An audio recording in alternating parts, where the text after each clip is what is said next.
Guys, I want to welcome our very special guest, Tina Swithin. Hi, Tina. Welcome. Hi everyone. Thanks so much for joining us. Tina, I'm so happy to have you here because every week I get so many questions about people who are dealing with an ex or soon to be ex who has narcissistic personality disorder. And I know you're the expert. There's a lot of them out there. There are. So I thought, you know what? Let's get the lady who knows all about that on the show. Let me give you a little bit of background about Tina if you don't know her already. I know that she's already out in the world and doing a lot of great things, but if you don't know Tina, she's the founder of a group called When Moms Battle, and Tina's going to tell us a little more about that during the show. She's the author of a bunch of books. It's so impressive, and you can find all of them on Amazon. The books include Diagnosing the Narcissist, When Moms Battle, Diagnosing the Narcissist, Advice from the Battlefield, Diagnosing a Narcissist, Rebuilding After the Storm, the Narc Decoder, which sounds very intriguing, and Lemonade Life, a journal. And Tina has, groups that she facilitates, and she's on the board of directors, and that she helps people in her groups navigate through these relationships, and also helps them with rebuilding their lives after the relationship is over. So Tina, again, thank you and welcome. I'm so glad you're here. Thank you. Can you tell me, Tina, when did your journey on this road with the narcissist start? And how did you end up where you are today? Sure. So back in 2008, I sat down on a therapist's couch and was trying to make sense of my marriage. At the time, I told my husband, I'm ready to walk out. I just can't do this anymore. And there had been a series of events, financial events, that had transpired quite significantly, to where I found out we were $1.6 million in debt. And most of that was done behind my back. We were living in a gated community. We had this lifestyle that was very much a facade. However, I didn't realize how much of a facade it was at the time. We were very much the all-American golden couple of our community, and people looked up to us. And so I was sitting on my therapist's couch explaining, I am married and I'm with this person, but I've never felt so alone in my life. And I couldn't really make sense of everything that was happening and everything that had transpired over our 9-year relationship. Very much in a fog, as I now know what it would be called. And she walked across the room, brought back a book. Now I know it was a DSM, and she pointed out a little area, wanted me to read it out loud. And it was narcissistic personality disorder. And as I read it, the fixer in me actually got really excited, because it was finally a label to make sense of what I was living.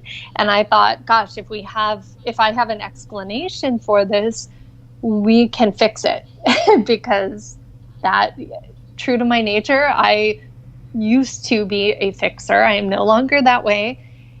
My marriage, she basically told me at the time, you can either accept that this is your life, or, you leave, because he will never change. I didn't want to believe that. I lasted another 6 months, and then the relationship came to an end. So our divorce started in August of 2009, and I am someone who avoids conflict at all costs. So the naive part of me was thinking, this is going to be easy. We're just not meant to be together, and we're going to co-parent. And I was actually excited because he had never really parented my daughters before. And so I thought, he's going to step up to the plate. He's going to have to, and he's going to be a dad. And that's not really what happened. So what happened? Our divorce, when it was filed in August of 2009, turned into what I call a Category 5 divorce hurricane. I didn't even know who I had been married to. I didn't recognize this person. When I read his court declarations, I did not know who he was describing. When I read these things, it was like something out of a novel.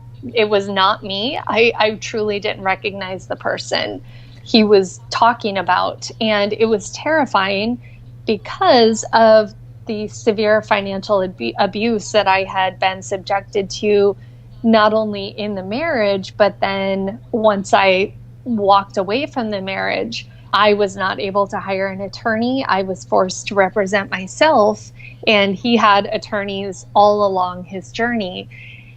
And so I immediately knew from the day he filed that things had changed and that I was now the target of a major attack. And his goal was to win and to control me. When the relationship ended, he had, now in hindsight, I can see, he lost so much control and power that his absolute goal was to win, was to hurt me, and was to control me. And he knew that my children were the way to do that. So that's how our divorce started out and was his goal from start to finish. The work that I do is helping people who are representing themselves in the family law courtroom in custody cases. Mostly that's what I focus upon, although my material does help people who are just going through divorce without children. So what did you do? How did you find the strength to keep going, learning this stuff on your own and doing this stuff on your own when you didn't know the law? And so you're trying to deal with your children and their emotions and protecting them. Then you have whatever you're going through personally, and then you're being a lawyer. So, what did you do? How did you do it? At the time, it was truly survival mode. I wish I could look back and say, these are the exact steps. For me, it was, that first day I walked into the courtroom, I looked like a deer in headlights. I'm sure I did. I had no idea what I was doing. I'm truly thankful that my area, I live in San Luis Obispo, California. They seem to be friendly to people who are self-representing. Some areas are not. But one of the first things I did was I would go to court. I would go sit in the courtroom when it was not my case, because I found that I was not emotionally triggered by the cases, the stories. It wasn't about my kids. So really being in the courtroom and observing other cases, but more importantly, observing how attorneys spoke to the judges, how the judges reacted to certain things. One of the things I learned very early on is that, if I'm in courtroom A, I would present my case one way, but if I'm right next door in courtroom B, that judge may bring different biases to the table, and, they rule completely differently, different personalities. As much as we like to think that they leave all of that behind, they're humans and they bring different things to the table. And so for me, it was really observing and watching courtroom procedures, watching how attorneys presented things that may line up with what I was going through at the time, hearing about different case law that I could use and reference.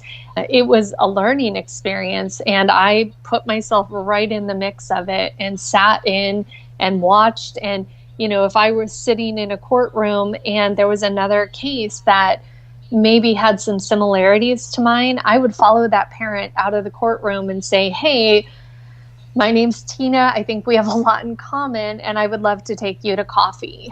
That was all I could afford at the time, but it was incredibly helpful. And, I always say, if I could give people one piece of advice, it's get to know your local court system and the laws and procedures and, the different judges. Okay, that's fantastic advice. I love that, Tina. And one of the things I talk about, I've been doing a big push lately on something called what I refer to as post-separation abuse. And I always say, the abuse I suffered during the relationship was nothing, compared to what I suffered once that court paperwork was filed.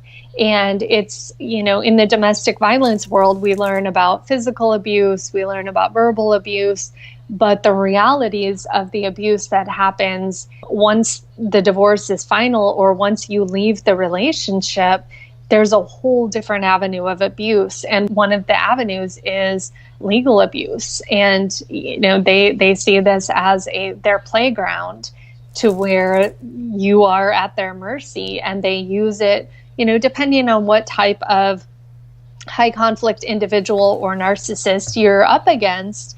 Some of them thrive with that stage of the court. And most of us, the targets of this type of individual, it's not our strong suit. And emotions are involved because we actually have emotions, unlike a narcissist, or feelings, or, we're truly in this for our kids.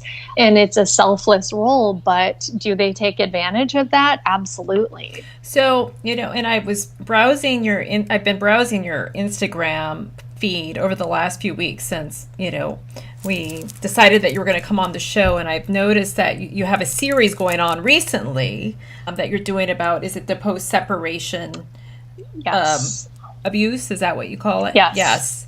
And I think today you posted about legal abuse. It says, using the family court system as a weapon to destroy the healthy parent, malicious intimidation, false narratives, and lies results in financial devastation. Right. So how is there a way, I mean, I'm sure that you could talk for eons about this and give trainings on this, but right. If you could give somebody a tip about how to even begin to deal with the person who is engaging in legal abuse, what would that be? And I don't know if you can. Yeah, it's my opinion from sitting in, now what I do a lot of the time is I go to court with moms and some dads too, but I find that most of my clientele tends to be moms. I sit in the courtroom a lot, 1 to 2 times a week at minimum.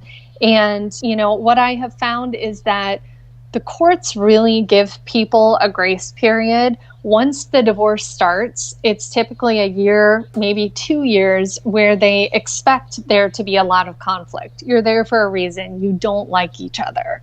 And once it goes past that 1 to 2 year mark, depending on the judge, that's where they really start paying attention and saying, okay, this is beyond the normal custody battle or beyond the normal divorce. There's a problem, maybe it's both people, maybe it's one person, but they start to tune in a little bit more to try to figure out what the issues are. And that's your opportunity. It took me probably 2 years to really document and build my case to where I had things to present. I remember the first 6 months, I went through the first custody evaluation, and I was so new into it and I was so fresh, and I feel like they're so dismissive of things that went on in the relationship that, you don't really have a lot to go on. But once you get past that year of co-parenting or counter-parenting, as I call it, then you start having documentation to show that this person is the problem. And that's where the tides can begin to shift, is when you are able to remove yourself from the conflict, from that equation, and showcase through documentation that the other party is the problem. That was kind of the turning point in my case. So let me tell you a scenario that I've talked about a lot. I represented a father once, and he didn't like the emails that he got from his ex. So He stopped responding. He felt like, he was constantly involved in conflict. And so he removed himself and stopped responding. And what ended up happening was that the judge said, okay, you're not responding, you're not co-parenting. Guess what? Mom gets custody of the children. Right. So can you talk to us a little bit about how you remove yourself without putting yourself in a situation like that where the judge says, yeah, you're not interested in co-parenting at all, and so no rights for you. Does that make sense? Right. No, absolutely. And I think it's a common scenario. And especially when you are the victim of abuse and attacks and harassment, it's almost a lot of times can be a PTSD reaction to where you just shut down. and you don't want to deal with it. And, I always say there is no rule book. When you have your own personal terrorist assigned to you, which is what I feel happened the day that our divorce paperwork was filed, how is anyone equipped to deal with that? Where, when we're talking about narcissistic personality disorders or sociopaths or borderlines, the general communication style that we are taught is gray rock communication. And the basis is you are so boring that you have the personality of a gray rock, so that they stop looking to you for their feed and their supply, because so many of them really look to this conflict as their drug.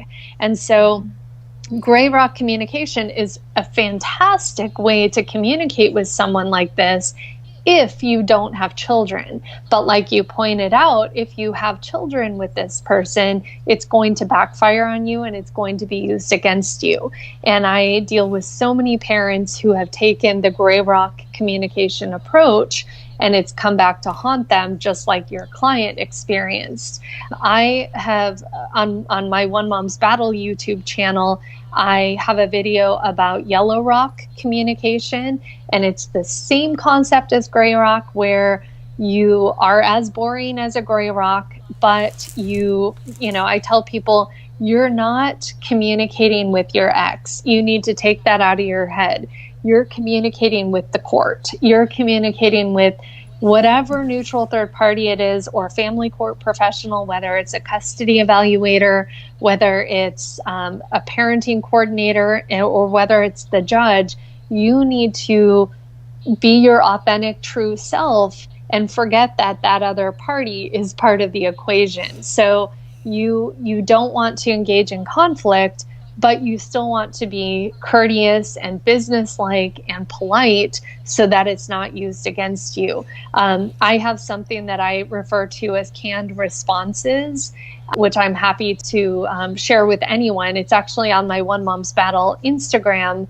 If you go to the link in my bio, you can download a PDF with 50 different canned responses that can be used. And an example of that would be, your attempt to portray me in a negative light is noted. Another one would be, I don't agree with your portrayal of the events that happened today, but I don't wish to engage in conflict. And so you're communicating, you're shutting it down, but you're not engaging in it to where you could be seen as part of the problem. I love that. I want to download that, because I could use that against a few attorneys I'm dealing with right now. Right. That's awesome. And unfortunately, in your profession, there are a lot of them. Yeah. That's what I've heard, and I've experienced it. So that is a wonderful resource, you guys. So go to Tina's Instagram and click on the link in her bio to download those canned responses. Those sound invaluable. People, in my experience, if they don't know this information, they tend to react. Right. Sometimes they react and they get out of line. And then, of course, the email or the text message or whatever it is ends up getting used against them. Yes. And, I feel like the best thing is to always pause before you react to some inflammatory. Absolutely. Yes. So do you have any rule of thumb in terms of how long to pause? I have in the beginning, I was guilty. I always say, the first 2 years, going back to when my therapist said, in 2008, this is what you're dealing with is a narcissist. It took me almost 2 years to connect the dots that the reason that my divorce was so high conflict was because my ex was a narcissist. Back then, there was little, if any, education on high conflict divorces being connected to this type of person. And so I really hadn't connected those dots and realized that this is why my custody battle was so crazy. The connection between high conflict and narcissist, my guess is if psych evals were done on everybody, the ones who actually can get a diagnosis, which is hard to get, I think the judges would make sense of almost every high conflict custody battle that's in front of them, because it's such a, it really has a lot of weight. So, and you touched on something that I want to delve a little more deeply into, and that is this idea of the narcissistic personality disordered person being diagnosed. Does that happen a lot? No, it doesn't. In the beginning of my custody battle, every single time I was in court, and it was a lot. I 2012, I was in court 13 times alone just that year. Gosh. So about once a month. Back then, I was constantly, every opportunity, I was asking for a psych eval to be ordered. And at the time, he was playing such financial games that the judge wouldn't order it because he said no one has the financial means to actually pay for it. He did. I did not. But at that time, he was being successful in his shell game of finances and money. Now, what I know from sitting in courtrooms from 10 years of family court advocacy is I would never, ever ask for a psych eval as part of my custody evaluation because, first of all, it's nearly impossible to actually get a diagnosis. Most psychologists will say, well, the person has very high narcissistic traits or antisocial or borderline traits, but they won't come right out and diagnose them. I've heard it's a legal liability for them to do that, and so they won't. Whether it's lack of a backbone or whatever it is, I have mixed feelings on the topic. If you get ordered to do a psych eval, you probably have a 2% chance of getting a solid diagnosis. And the other issue is that a lot of these people are so skilled at impression management and they're so manipulative that they can pass a psych eval. So now you're left holding a piece of paper that costs you $15,000 and it does you absolutely no good in the courtroom. And then the other component to that is even if you are that, slight percentage that gets a diagnosis, the lack of education behind the bench is, unfortunately, there's zero research on how a narcissist affects a child. There's zero research about how a narcissistic person affects a co-parenting relationship. So now you've got a really expensive piece of paper and a diagnosis, and it doesn't do you any good in the courtroom. I've seen diagnosed antisocials and narcissists get 50-50 custody. Wow. Wow. So can a psych eval then still help? If you are able, my opinion, obviously I'm not an attorney and I'm not a psychologist, I'm not qualified to diagnose anyone, but if you are able to bring in an expert who can testify about what a narcissist, how they can affect a child, and then tie it into your case, the patterns of behavior that you're documenting or that are prevalent in your case, if you can tie those things together and educate the judge on why your situation is so high conflict and tie it back to that, I have seen it help. Okay. All right. So, and that leads me to another question I had. And, I've been involved in cases and I've had clients who've wanted to march right into the courtroom and just pronounce, my ex suffers from narcissistic personality disorder, or they are a narcissist. What are your thoughts on that? Is that wise or not wise? Don't do it. Yeah. Don't do it. No, I've never once, even though I've written 5 books on the topic, I've never once referred to my ex-husband as a narcissist, whether it was in the courtroom or I've been through 2 custody evaluations, minors counsel, numerous CPS reports, dozens of law enforcement interactions. I've never once used that term, and I could never recommend that anyone else does either. Unless you have a firm diagnosis, I instead have always preferred to focus on patterns of behavior, specifically the ones that affect my kids. I just find that even with everything we know about domestic violence, the judge and evaluators, they really like to separate that. Great, that was between you two, and they don't know you from anyone else. They don't know that this other person is the bad person or the toxic person. And so in their minds, it could have just very well been a toxic relationship. And so until it affects the kids, they don't really pay attention to it. So my strategy and goal has always been to showcase patterns of behavior related to my ex-husband and how that affected my kids. And can you give examples, Tina, of the types of evidence you used to demonstrate those patterns of behavior?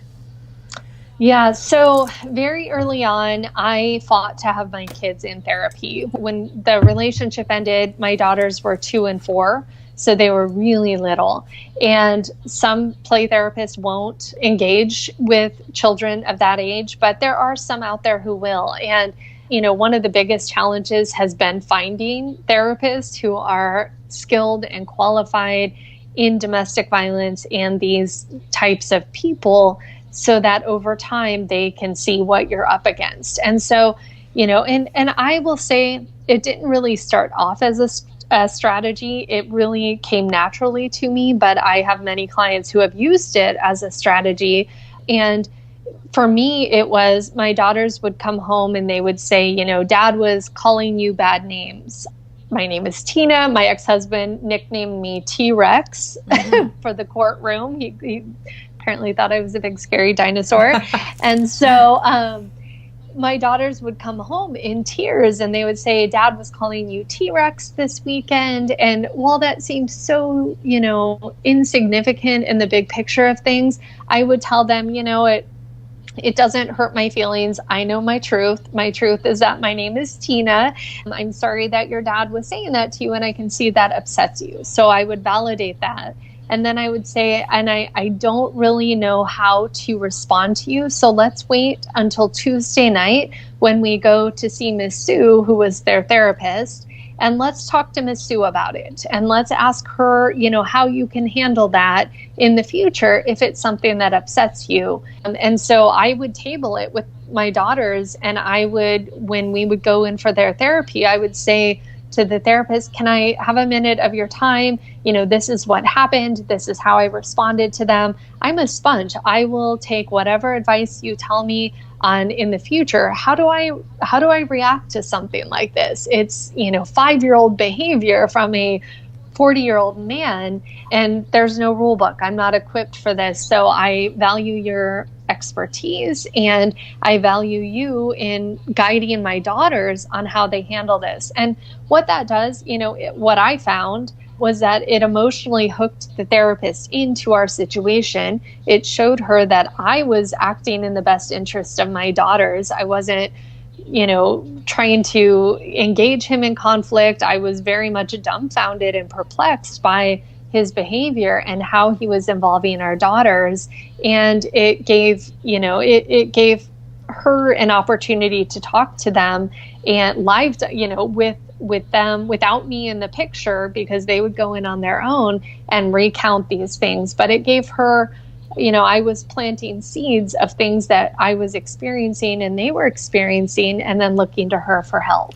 Did the therapist testify? Did you go to trial, or how did your case get resolved?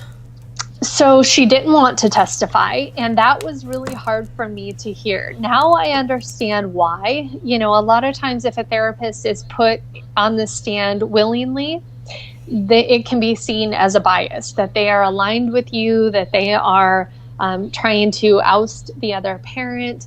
And so her stance was, you can subpoena me. I would prefer to do it that way. I don't want to willingly show up because that could show a bias. She did write, on one occasion, she did write a declaration for me, but the other side did try to use that and get my daughters to have to switch therapy. So I can understand her hesitation all the way along, because what she feared would happen, the other side did try to use that. I've had that experience quite a lot with therapists, who are there for the children and right. They're advocates, but then when it comes time for trial, they're reluctant. Right. And right. Sometimes they're the linchpin, as far as I'm concerned. They're the people who could turn the case. Absolutely. Absolutely. And so, what the several therapists along the way have said, subpoena me. I will gladly come in and share my opinions and my experiences, but I don't want to do it willingly because it's going to look like I'm on your side. Got it. And they were truly advocates for my kids, and I respect that. And now, but at the time, I was frustrated and I was angry, and I remember saying to a friend, she doesn't have a backbone. How can she hear and see all of these things that have been happening for 2 years, and my little girls are depending on her to be a voice, yet she won't go to bat for them? Back then, I was actually angry, and now I get it. And so I have a different perspective from watching other people's cases.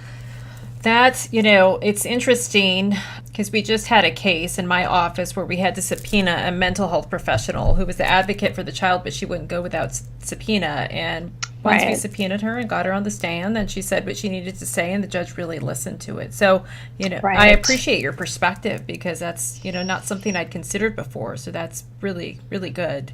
I find the same thing with teachers. Did you ever, want teachers involved? They don't want to be involved. Yes, that's one thing I have found is not only do they not want to be involved, but the school system doesn't want them to be involved. And, I get it. A lot of times what I share with people is sitting in court as an observer. If I'm just there without anyone, without watching a specific case, and I see two people ping-ponging back and forth, he said, she said, there are times I leave the courtroom and I go, gosh, I wouldn't know who to believe in that situation. And I would probably do exactly what the judge did and order 50-50 custody because I wouldn't have known who to believe. And at least, in my opinion, the kids will have 50% chance to turn out okay. And I use that when I'm thinking about teachers or anyone else who's involved in any capacity. They don't know you. They don't know the other party. And even if they do, they're there to be an advocate for your children in a classroom setting. And so can they be subpoenaed? Absolutely. And have I seen them have an impact on a case? Yes. I know from my own, I actually have an experience with one of my daughter's preschool teachers where she willingly wrote a declaration. And that had to do with the differences in my daughter when she came to preschool after his weekend versus mine, just my parenting time. And so she really had an impact on the case without coming in as a witness. But I have to believe she had something in her past that triggered her, whether it was my ex-husband triggering her, reminding her of her dad. I feel like the people who are willing to get involved have had some type of experience that they wish someone would have been a voice for them. Okay, so that's really great information. And so you touched on this a little bit ago, but I want to talk more about that. And that is the issue of judges. And I know that, most judges are out there, they're doing their best, but it seems like there's just not a lot of education in terms of narcissistic personality disorder. And I feel like, and I'm in front of some really good judges, but I feel like a lot of times, I don't know, I feel like they're resistant to... Right.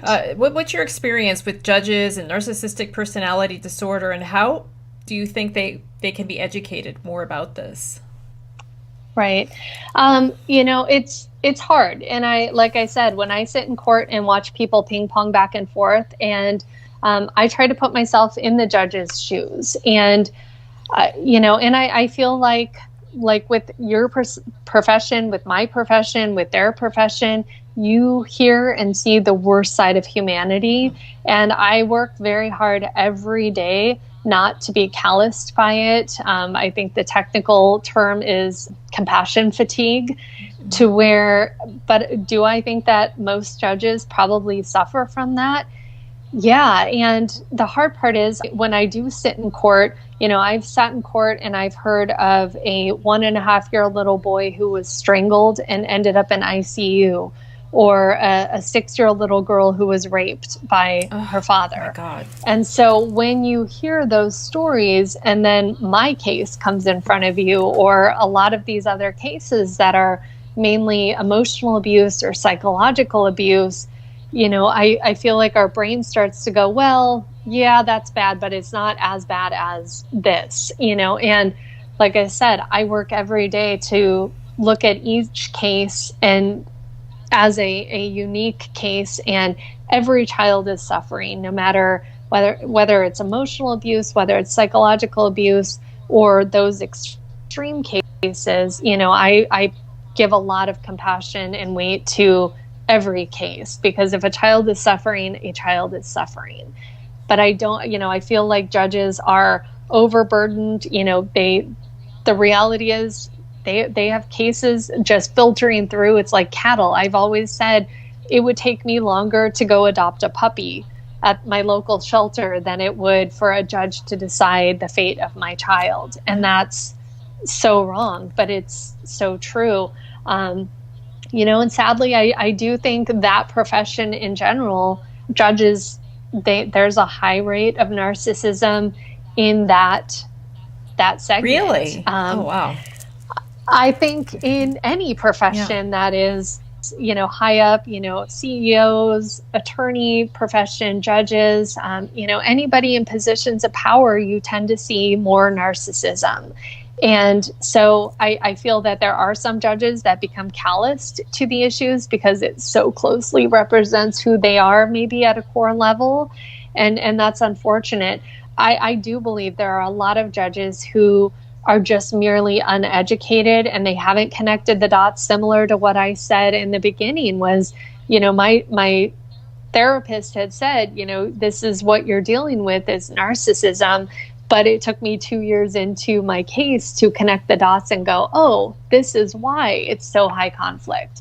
And I feel like for some judges, it is a matter of educating them on red flags. Are people's words and actions in alignment? And if they aren't, you need to pay more attention to that case. And that's a big part of what I do, is trying to educate family court professionals, specifically judges, on these high conflict personalities and high conflict divorces and custody cases, because there is an absolute direct connection.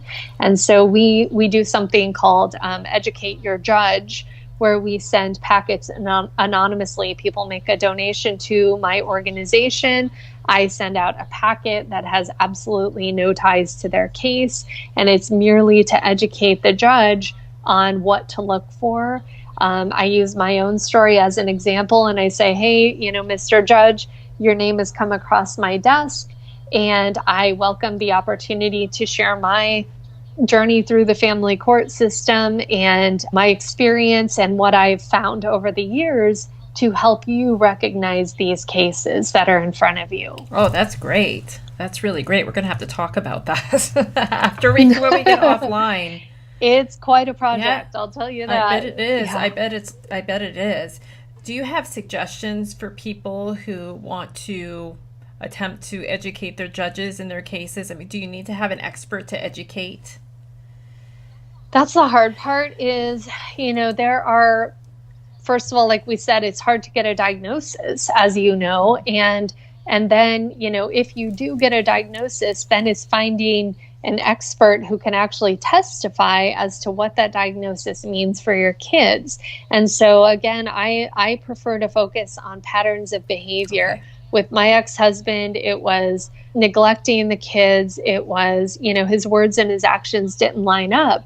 He said he wanted to be a hands-on dad, but he would pick the girls up and drop them straight off at the gym daycare so he could go work out and drink beer at the gym bar, which kind of irony there, but all of those things that, this is what he said, but then he failed to show up for his custody time. He was late to his custody time. And, I do documentation webinars, and one of the things I share is that I documented everything, every single thing. It was like a full-time job for me And the reality is that probably 1% to 2% of what I documented has ever been seen by anybody, but I believe it was that 1 or 2% that actually protected my kids. So would I go back and do that as a full-time job again? Yeah, my half of my garage is taken up with family court files and paperwork and documentation, but it was worth it because today my girls are safe. They're safe, and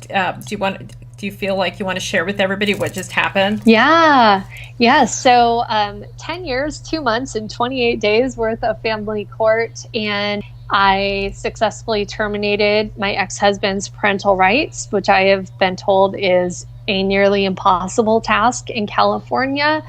We did that in August. And then I've been remarried for 6 years with my husband for almost 10. And he adopted my daughters a week ago. So we are, thank you. We are completely done. And I'm still absorbing, everything that means. It means I can go to my P.O. box without having a panic attack that I'm going to get served with court paperwork. It means that we can run into him in public and he has absolutely no power over us anymore. It's been quite a journey, but we survived. So documentation, this is something that I struggle with as an attorney, especially with people who are really great at documentation. And they bring to me piles of stuff, text messages, emails, photographs, it could be letters from people. Right. How do you narrow down, or how did you narrow down the most powerful pieces of documentation that you collected over the years? I focus on patterns of behavior. Okay. In my case, what you find with a lot of these high conflict individuals is that there are addiction issues, whether it's work, whether it's drugs, whether it's alcohol. In my ex-husband's case, it was alcoholism. And so, I found the patterns of behavior that were affecting my daughters. And it took me a while to really figure out what those patterns of behaviors are. And that's one of the things I work with people on. My coaching clients, consulting clients is, profiling your ex, almost like the FBI would profile a criminal, is a good way to describe it. And figuring out, what their triggers are, what their buttons are, what do you know about them and their background that your attorney can push that button on the stand and get them to drop their mask. Or in my case with my ex-husband's alcoholism, he was either drinking or wanting a drink or recovering from drinking too much. And so those patterns over time, I could start to show, he showed up to a visit and he appeared to be hungover. He violated court orders because he wasn't supposed to drink. And, 90% of the time I couldn't prove that he was, but the few times that I was able to prove that he was drinking around the girls really had an impact on my case. So I think it's different for everybody's case, depending on what the patterns of behavior is, abuse or neglect or rage or anger issues. There's so many different variations. Do you have some sort, if you don't already, but I'm asking if you do you have a checklist on the different categories of patterns of behaviors? Is this something you offer as part of your programs? I do a documentation webinar once a month, and I help people create the exact documentation system that I use. It's an hour-long webinar. Too much to go into detail here, but I walk people through, how to create a timeline of your case, how to figure out what the patterns of behavior are for your specific case, and then how to present those.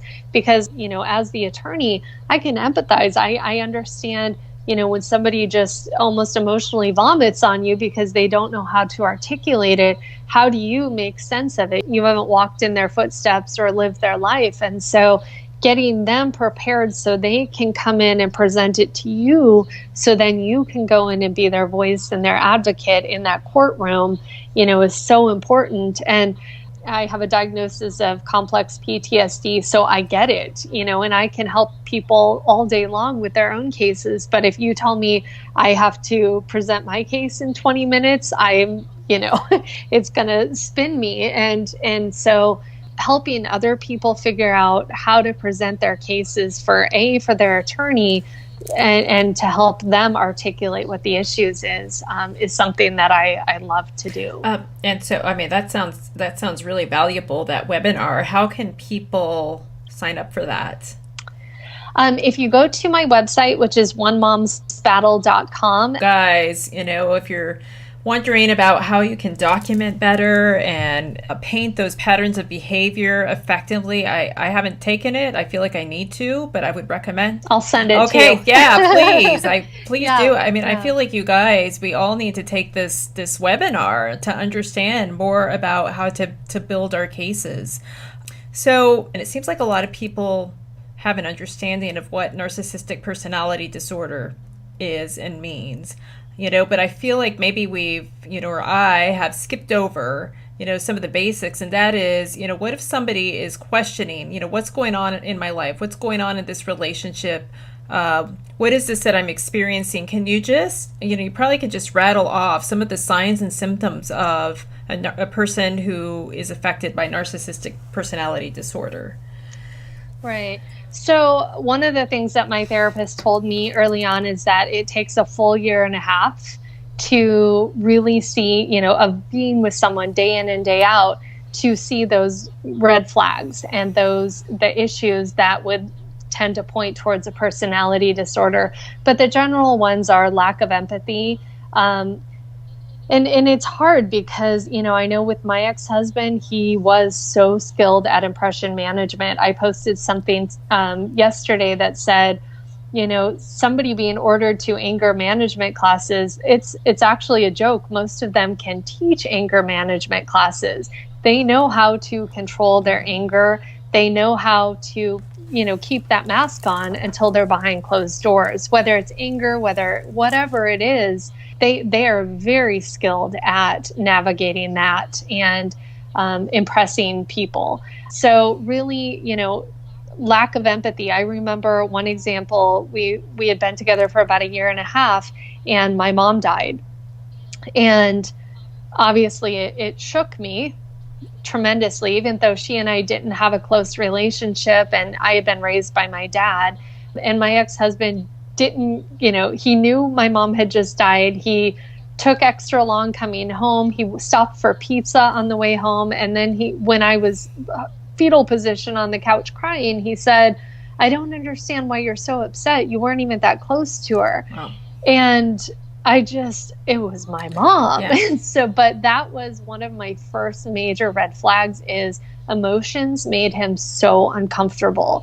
And in situations like that, if I was emotional, if I was crying, he would say, "You're so sensitive, you're so emotional, are you bipolar?" And I'm just, no, I'm just human, But now looking back, that lack of empathy is the, hallmark characteristic of this type of person. Okay, that's really, really excellent. And I get a lot of hate mail from, I'm going to be brutally honest here, a lot of hate mail from dads and fathers' rights groups who accuse me of being very pro-mom. And I always say, I will never align with either gender. I will never belong to a mother's rights group, and I'll never belong to a father's rights group, because for me, I'm pro-child. My mom was not the healthier of my two parents. And so when my dad was 19 years old, he got custody of me. I was only 6 months old. And that was the best decision for me as a child. That was the court deciding in a pro-child fashion. There's been such an uprising in fathers' rights groups, and I'll probably get a lot of hate mail for this. But the reality is, I feel like it's done a tremendous amount of damage to the family court system, because it pits two genders against one against the other. And I think that's where the courts have lost sight. That's not what it should be about.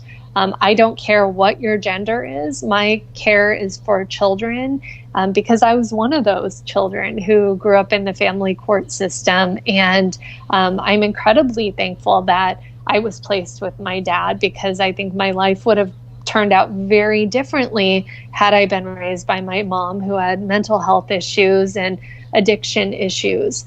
And so the courts have I do feel that they tend to align depending on which judge, one gender or the other. There's a lot of bias that I see in the court system depending on the judge.